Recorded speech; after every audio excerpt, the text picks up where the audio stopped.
Got a lot of All cookies. right, y'all. I'm petty, bitch, but you stand in my house. I'm petty, but you in my house. You are in my house. I'm petty. You don't do shit for me. Because they want my shit clean. Let it stay clean. Olivia, I just came here picking up shit up off the floor. It's food up. You're a fucking lie. You're a fucking lie. I've been fucking sweeping up since I came in the door. Yeah, one piece of egg, right? Really, Olivia. I picked up more than some fucking egg. Yeah, okay. You sitting up there lying. You know I picked up more than an egg. I picked up more. I don't get. She ain't got to get up off shit. She ain't got to get off a motherfucking thing. You motherfucking right, bitch. I like a clean house. I like a clean house. Clean. You're a fucking shit. You're a fucking liar. You see how disrespectful this motherfucker is? She ain't got no respect for nobody but her dumbass friends. That's all she got respect for. For her dumbass friends. She don't respect me or her siblings. This is what she does. This is what I shouldn't have to show you no respect. You're in my fucking house. You are in my house. I don't have to show you no fucking respect. I don't have to show you no respect. Well, you need to find you somewhere else to go then. Find you somewhere else to go. And all of this will be, you don't have to sit up and worry about me complaining about my fucking house getting clean, complaining about your son putting shit on my couch, complaining. That ain't complaining. That's telling you to be a fucking parent. That's telling you to be a fucking parent, Olivia. A parent. No, he not. You's a fucking lie. No, he not. No, he not. No, he's not. No, he ain't. He ain't forever shit. No, he not. That's pretty No, he deep. not. First of all, we're not here to judge. Those are some real issues that go on in a lot of families. Just a few points, and I'm just taking it from my perspective. I'm not judging them because we don't know that family's history and what that young lady went through and what the mother went through, all that kind of stuff. But here's what I would have done if I was a parent in that situation. Oh, damn. I'm sorry, I forgot I had my retainer in. My bad. I'm like, why am I talking like that? My bad, I apologize. Sorry about that. If you're gonna let your adult child who have kids come live with you, our pastor's been saying this in the church since we were small. Out of all of your getting, get an understanding. Because a lot of times as Black folks, we operate off of feelings and emotions, and we just assume that everybody's going to do the right thing.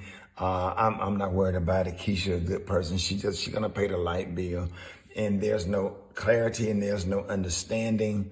And hey, okay, you coming here to live. Okay, that's fine. Okay, here's some boundaries. Okay, this area that you live in, it needs to stay clean. The kitchen needs to be clean. The dishes need to be washed. The counters need to be wiped down or whatever. Don't leave your clothes in the dryer. You just come up with a list. And it's just a list of simple rules that that my grandfather had for us. My grandmother and my grandparents did not play. That house was clean when my grandparents came home from work. And clearly there's no understanding. And hey, if you can't abide by and operate by these, write it down. Sometimes, you write down the rules and the regulations and put it in writing and do business and stop operating on feelings and emotion and assumption. I assume she's going to clean up. I'm not worried about it. You let people come in your house or whatever, and there's no understanding. There's no understanding. And if there's no understanding, the question becomes, can you really get mad when there's no understanding? Now, if there's an understanding, have mom say, here's what you need to do to stay here or whatever. But everything, even in family, needs to be in writing. Okay, here's the rules. Here's 1 through 10. I'm going to sign right here. You sign right here. Here's your copy.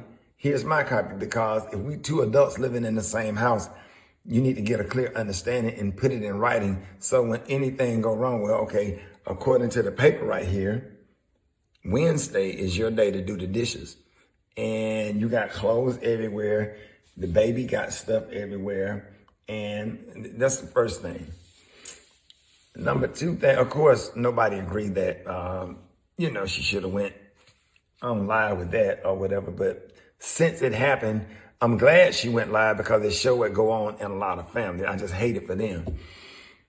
The other thing is if mom and daughter can afford to get therapy, because obviously there's a lot of anger there and there's a lot of sadness. And I don't think that made things any better, because to embarrass the baby, she obviously got low self-esteem. She's sitting there, she got shorts on.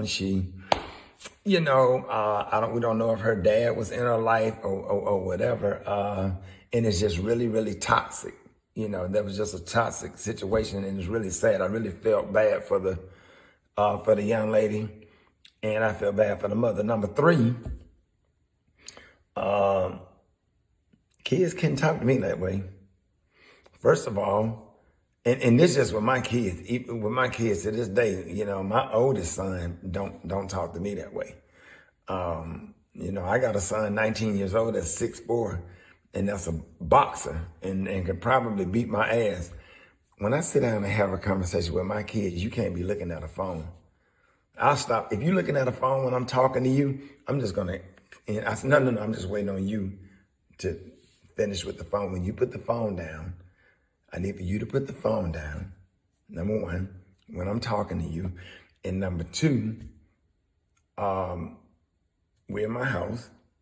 I need for you to listen. So what you do is you bring all of that energy down. They put the phone down because now the phone is not being used as a distract, because you're being ignored. Because if you're looking at the phone and I'm talking to you, then you're not receiving the information that I'm giving you, right? So we're going to put the phone down. Number two, I need for you to listen. I need for you to be respectful and listen to what I have to say. Lisa, the stuff right here on the floor needs to be cleaned every day. Or whatever. If she have an attitude and start looking off at that point, then I go to say to her, it's okay. If you can't be more respectful, then I'm giving you 4 days and you have to leave. Because you can't live here and leave the house nasty and not managing the kids and allow the kids to tear up the house.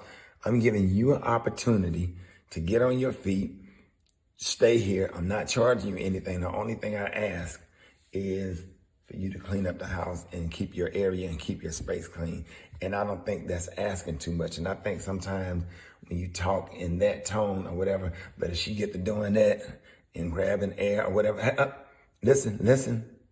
I need for you to put your hands down to your side when I'm talking to you. And when you talk back to me or whatever, I need you to keep your hands to your side, because you're not going to do this at me when you're talking to me, because it's disrespectful. One time my daughter, Erin, when they got shot, I was talking to her one time. I said, sit down, I want to talk to you. And she sat down and she crossed her legs at me. And the way she crossed her legs, I think at the time she was about 16.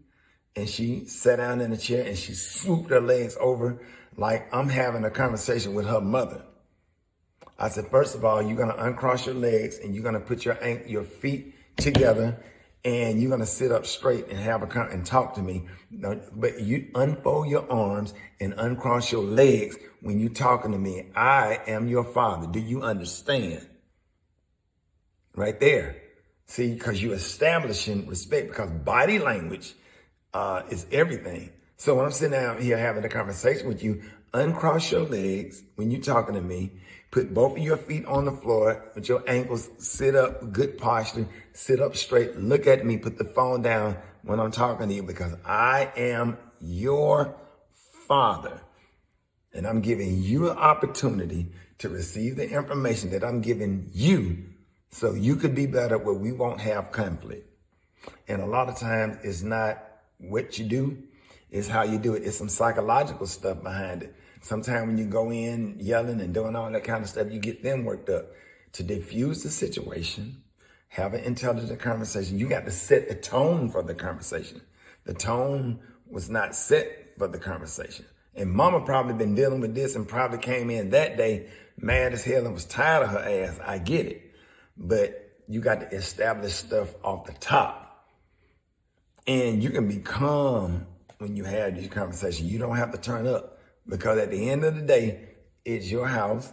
If people can't respect your rules and your regulation, then they can't be there. And you don't have to scream that, because it's already written down on the paper. Well, okay, according to what you signed right here, Wednesday is your day to wash dishes, and you signed right here, you understand? Well, I had to go. Listen, when she get through, an excuse is building bridges to nowhere, creating monuments of nothingness, tools used by the incompetent. No excuse. I went to work to pay the bills, to keep a roof over your head where you and your kids can have what y'all need. Here's what you agreed to. You didn't have to, I didn't make you sign this. Now, here's also right here, if you don't do this, then you have 5 days to get out. Do you understand? Then you can do an amendment to the contract. It don't have to be ugly. You're teaching their ass business and holding them accountable and responsibility, giving them responsibility in a really, really, really calm way. And that's how you deal with people. And after that, or whenever I come home, get stuff, I go in there, I get 2 of my uncles, we pack our stuff, we come up with a plan. Okay, you gotta go. Here's your day. You gotta exit. I love you. If you need anything, you can go over here, stay with your auntie for a few days. But if you feel like you want to be respectful and apologize and accept responsibility for your actions, maybe you could come back. And then when she come back, she'll be humble, because let her go somewhere and be uncomfortable for a minute. Because she in that big, nice ass house with that phone charged up, looking in that phone and talking with that, it's just the most disrespectful thing ever, or whatever. And mama got to bring it down a notch too. And so I want everybody to pray for them, pray for their family. Let's hope that they find some peace and comfort in their home. And that's going on in a lot of our families. And make sure, if you're dealing with something like that and you feel like that situation is out of your hand, make sure you seek therapy. Seek therapy. There's help out there. All right, man, y'all enjoy y'all day. And we're not judging. We're praying for that family. Peace.